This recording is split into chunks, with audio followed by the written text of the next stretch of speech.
The Ottawa Valley Waste Recovery Centre is reminding residents of the municipalities that it serves that needles do not belong in the recycling and have to be disposed of properly. Leaving them in containers hidden in recycling can put employees on the sorting line at risk. Staff use their hands primarily to sort through the recycling that comes in on a conveyor belt and sometimes at a decent speed. If there is a needle protruding out of a bin or a plastic container, it may not be seen, and that employee could be struck by the needle, and with no understanding of where the needle came from or what it was used for. There is a hospital visit that will happen after this occurs.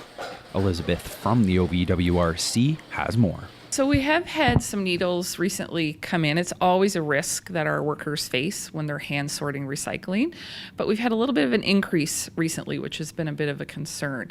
So when staff are hand sorting needles and they're placed in recycling improperly, there's a potential that they'll come into contact with them, and of course it puts them at risk for infections. So there's so many options for people to conveniently dispose of their needles properly, and that's really the message that we want to share with the community.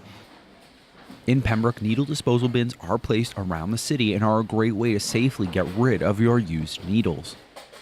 Residents should talk to their pharmacy.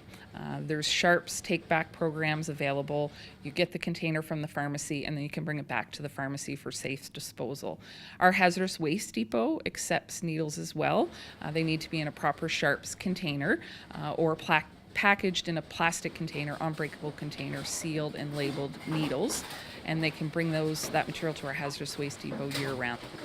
If you're looking for any more information about this or anything else that they offer at the Waste Recovery Centre, you can visit www.ovwrc.com.